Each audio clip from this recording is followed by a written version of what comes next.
진실은 아직 저 칠흑 같은 어둠 너머에 가려져 있습니다. 9개월 전 그날 김 씨는 동네 후배로부터 전화 한 통을 받습니다. 전화가 온 거예요, 나한테. 네. 형님, 저 형님을 좀 만나야 되겠습니다. 그래. 왜 인마 그랬더니 무슨 안 좋은 상황에서 좀 만나야 되겠다 이렇게 하더라고. 후배 천영기 씨의 심상치 않은 연락을 받고 그의 집에 도착한 건 오후 2시경. 형님 좀 돌아보면서 가는데 쑥 들어갔는데 거짓말하고 딱이 문제를 들어갔네 싶어서 누워있는데 그뭐 캔 냄새 있잖아. 티가 없어. 악취가 풍기는 방 안엔 한 남자가 쓰러져 있었습니다. 딱 엎어져 있어요, 사람이. 딱 엎어져 있는데 뭐, 야, 엄마 이거 자는 거가 뭐 내가 이거 하길래 형님 죽으시면 되는 거야. 오른쪽 등 부위를 칼에 찔린 채 엎드려 싸늘한 시신으로 발견된 한 남자. 그리고 시신이 발견된 그 집 앞 감나무엔 기이하게도 칼 2자루가 꽂혀 있었습니다. 집주인 천영기 씨는 시신이 발견되기 전날 아침까지 집에서 동네 친구 2사람과 함께 술을 마셨다고 합니다.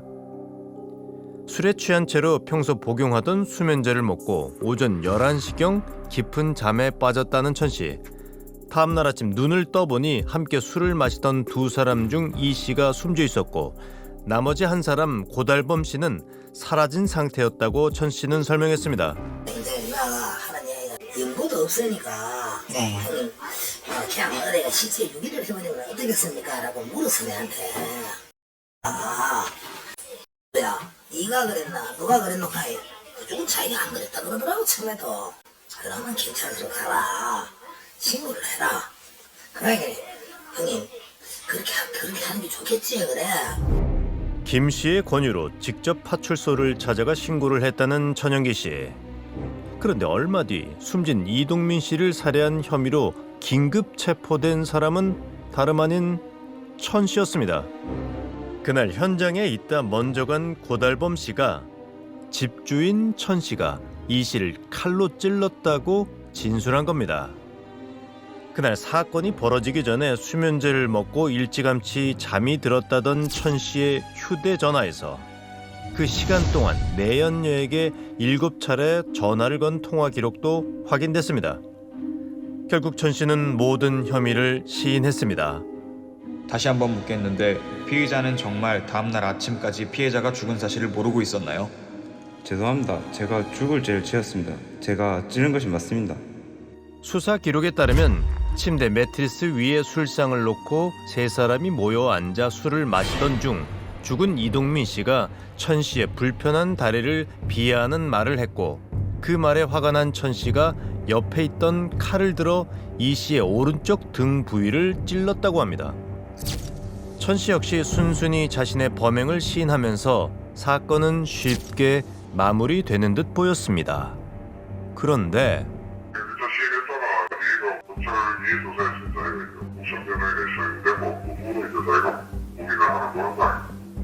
피고인 천 씨가 법정에서 돌연 자백을 번복했고 6개월간 이어진 재판 끝에 1심 재판부는 그에게 무죄를 선고했습니다.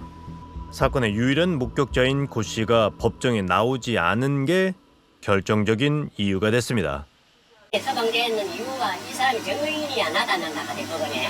확실한 증거 없이 이제 문제로 이제 이래했다 이 합니다. 그런데 이 사람이 피해뿐이라 우리가 생각할 때는 그래야 이제 와그러면 이 사람이 아주 가해자 이 사람이 아주 독한 놈이라 이 증가도 믿어되고 칼도 항상 어디 다 댕기고 우리 생각에는 니가 증거서만 니한테 죽는다 이런 소리를 했겠지.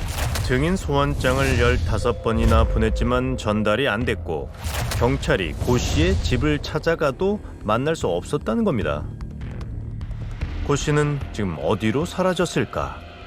목적을 사라졌다 생각이고 그 세 사람은 기능상 역전적인 그림들이래요. 그냥 술 먹고 죽어지가 일적지 않은 사람이래요. 무슨 아무 죄가 없는 엉뚱한 사람을 잡아갖고 그런 식으로 했다고 얘기하는 그런 부분이 아니고. 천 씨가 틀림없이 이 사건의 범인이라고 강조했습니다. 3사람만 있던 작은 방에서 벌어진 살인 사건. 집주인 천 씨는 억울하게 누명을 썼던 걸까? 천영희 씨는 한 달 전 출소해 집으로 돌아왔다고 했습니다. 계세요, 선생님. 하지만 며칠째 집으로 찾아가도 그를 만날 수 없었습니다. 수소문 끝에 우리는 천 씨의 심정을 그나마 잘 알고 있다는 이웃 주민의 얘기를 들을 수 있었습니다. 언론은 내가 안 만나려고 하더라고. 잠잠해지만 자기한테 유리할 수도 있는데 그래 보니까 그래 내가 반했을 경우에는 그 말을 잡으려고 할끼고 자기가 벗기가 씹으니까 지가 했을 경우에는 가를 안 나타나도록 할끼고 지금은 어느 누구와도 만나지 않을 거라 했다는 천 씨. 그가 아는 그날의 진실은 뭘까? 그런데 며칠 뒤 제작진에게 전화가 걸려왔습니다. 바로 천 씨였습니다. 지금 마음 진짜 괴로운데 지금 중국에서 태어나고 중국 나왔잖아요. 뭐 돈이 있고 이런 것도 아니고 아직 20대에 되는 이 동네에 내가 제가 아닌데 방송을 진짜 안 내줄랍니까? 천 씨는 자신을 둘러싼 소문과 언론의 관심을 피하고 싶어 최근 내연녀의 집에서 머물고 있다고 했습니다. 사회성 하니까 내가 잘못이 없는데 저 심정이 어떻겠습니까? 나는 지금도 그 우리 동네나 저 아는 지인들이나 모든 사람들에게 저를 보는 시야가 예전 같지 않고 이마밖에 안 미십니다. 하루도 취하지 않곤 버틸 수 없을 만큼 억울하다는 천 씨. 만약에 내가 사람을 죽이다 놓고 이렇게 해피하고 거짓말하는 것 같으면은 내가 다본놈이야.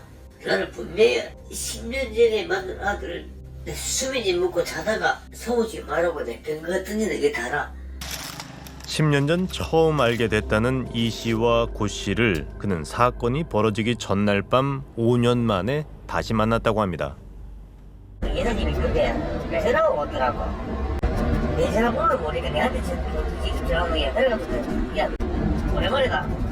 우리 얼굴을 안 보고 살자. 그날 이후 그의 집은 끔찍한 살인사건의 현장이 됐습니다. 천 씨는 두 사람과 그의 집에서 함께 술을 마셨던 그날의 상황을 이렇게 기억합니다. 내가 이렇게 누워 있었어. 그대로 이렇게. 그 당시에 다리가 많이 아팠잖아. 지금 도망가는 요 분명히 요 앉았었거든. 네. 죽은 날 요 앉았었고. 네. 나는 그대로 이래 있었고. 내가 이대로라. 6급 장애 판정을 받은 천 씨는 왼쪽 다리를 굽히는 게 힘들어 침대 구석에 다리를 쭉 펴고 앉아 등을 기댄 채 술을 마셨다고 했습니다.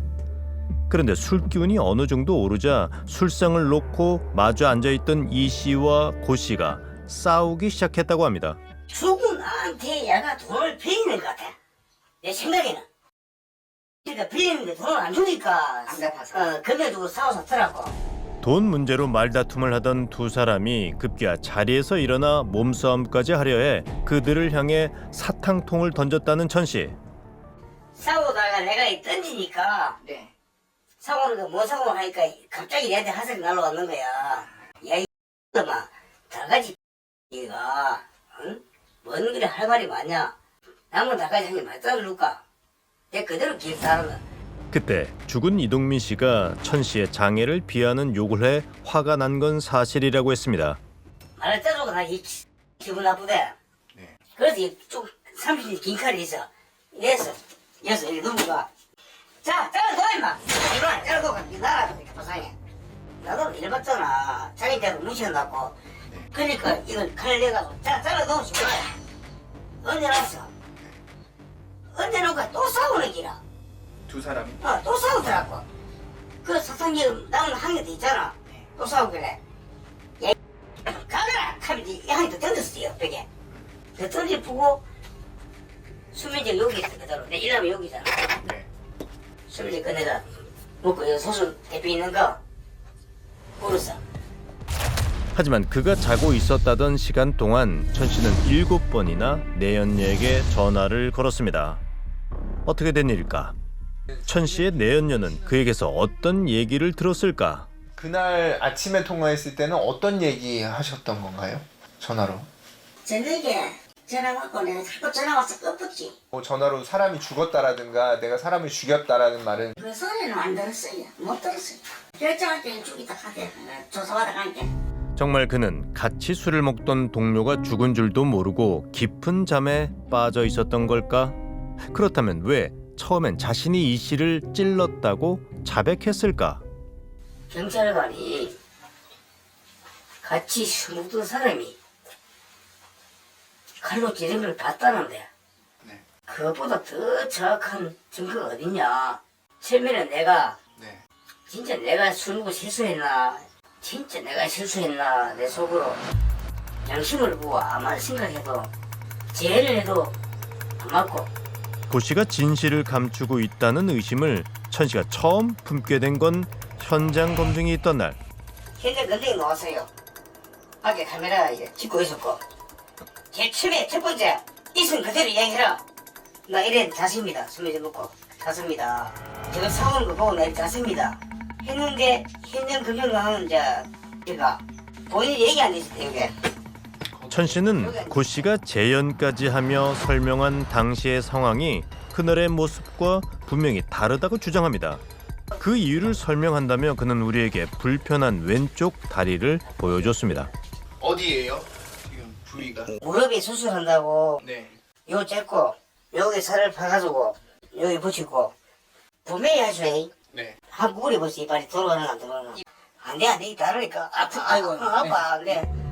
10차례 이상 수술을 받은 왼쪽 다리는 완전히 구부러지지 않는 상태입니다.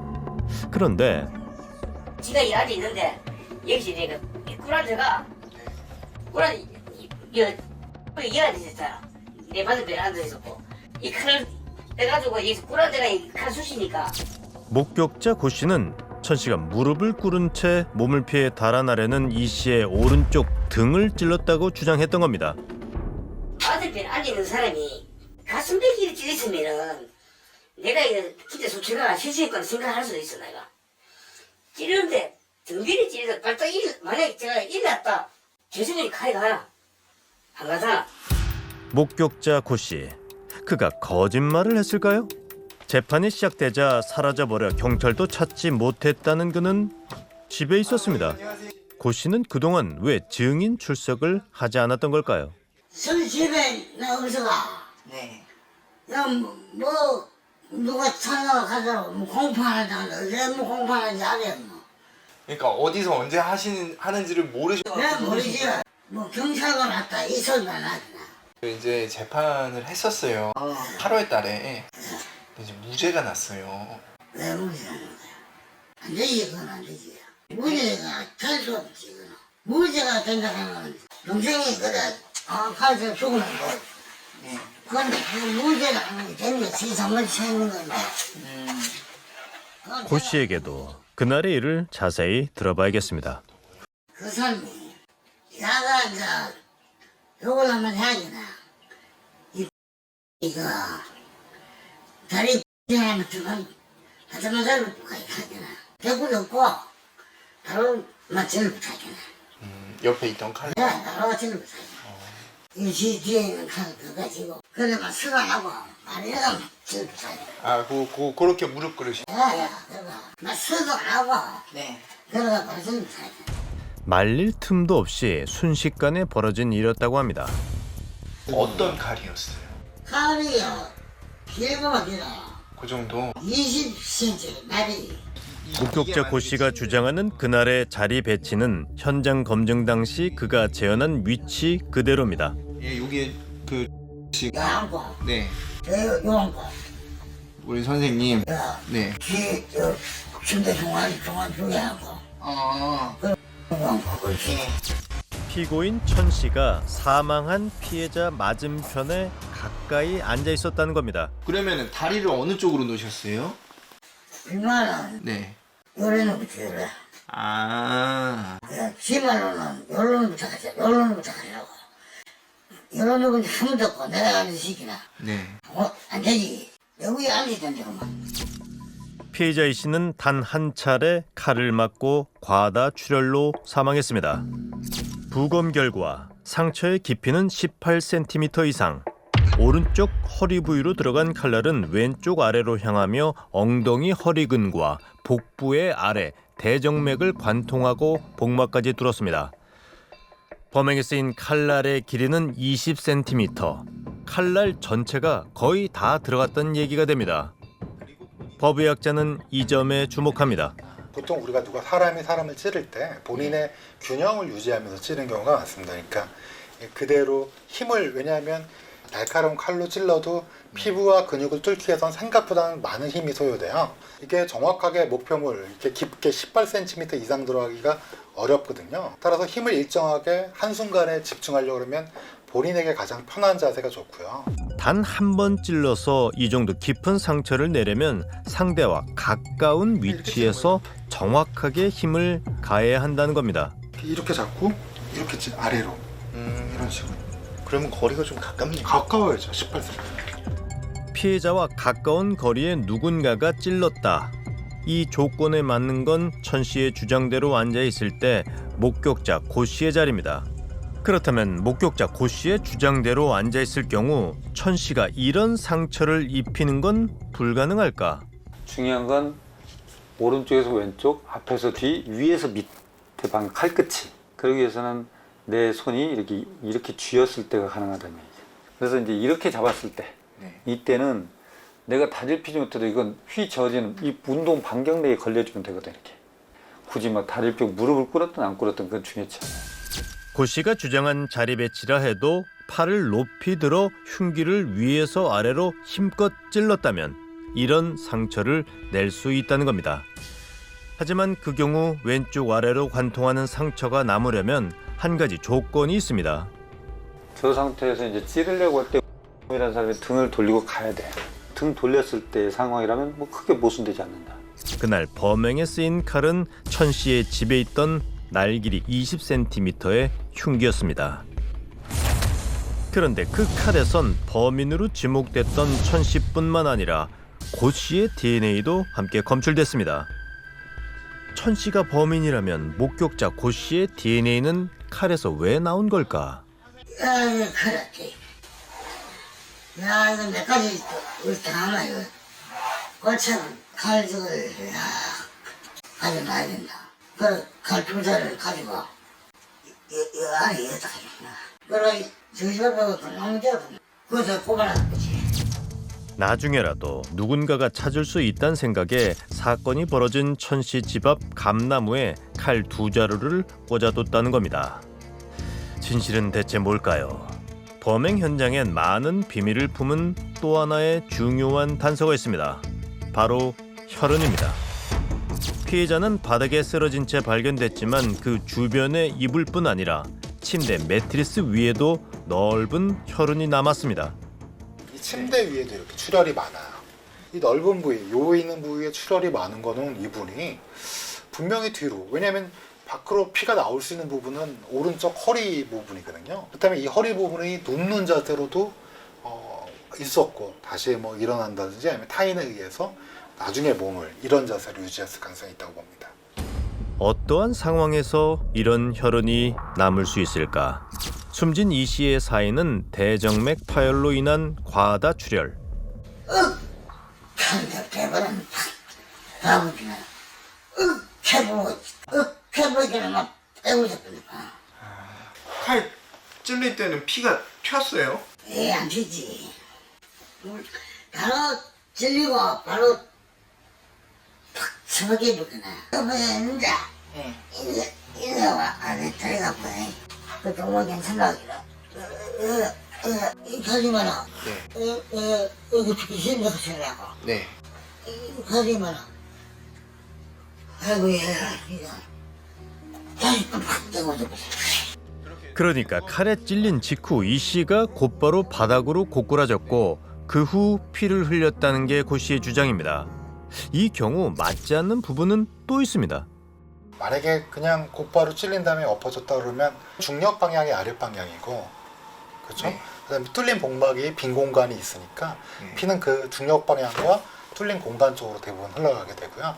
바깥쪽으로 흘러나오기는 좀 어려울 것 같습니다. 침대 위 혈흔이 설명되지 않습니다. 이 사건의 유일한 목격자 고 씨. 전문가는 그가 실제 사건 현장에서 보고 느낀 걸 말했을 가능성이 높다고 말합니다. 하지만 칼을 가지고 일단 현장을 벗어났는데 분명히 사람은 칼에 맞고 쓰러져 있는 상황이에요. 이 상태에서 그냥 간다는 거가 참 일반적이지가 않습니다. 사건이 벌어진 뒤 자신의 행동을 설명하는 진술이 자연스럽지 않다는 분석입니다.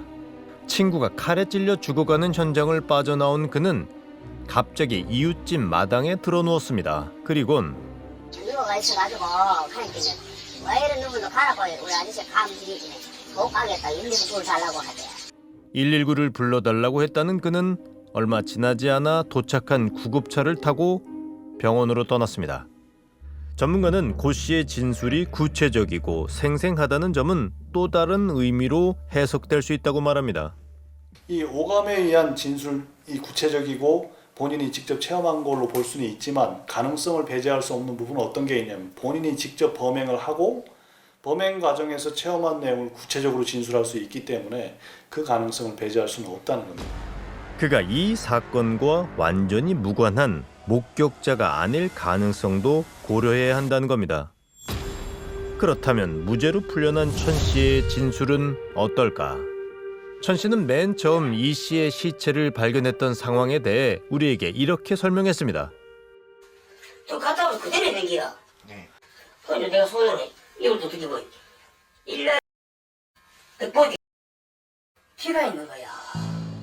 전문가는 이 대목이 가장 자연스럽지 않다고 지적합니다. 정상적인 상황이라면 자고 일어났는데 사람이 옆에 죽어 있다면 어떤 감정적인 충격을 받을 수밖에 없거든요. 그런데 진술에서 보면 깨보니까 얘는 죽어 있더라. 뭐 그 정도거든요. 게다가 그 후 지인에게 연락한 그가 처음 꺼낸 말은 이런 의심을 더 키웁니다. 연고도 없으니까 그냥 어디가 시체 유기를 해버리면 어떻겠습니까? 이 죽은 것 같으니까 경찰서에 신고를 한다든지 이렇게 하는 게 너무 당연한 거거든요. 본인은 책임이 없기 때문에. 그러나 그런 얘기는 하지 않고 연고도 없는데 묻어버릴까 얘기를 합니다. 이거는 이 용의점을 짙게 하는 진술이지 본인이 범행을 안 했다는 진술에 가깝다고 보기는 좀 어렵다. 단 3명만 있었던 살인 현장. 목격자의 진술과 피의자의 자백에만 매달리는 사이 현장의 더 중요한 흔적들을 놓쳐버린 것 아닐까? 밀실 안에서 벌어진 살인 사건. 피해자도 살인범도 목격자도 분명 그 방 안에 있었습니다. 3사람만 있던 그 방에서 무슨 일이 있었는지, 이 씨는 왜 참혹한 죽음을 맞아야 했는지, 그날의 진실을 완성할 잃어버린 퍼즐도 아직 분명 그 안에 있습니다.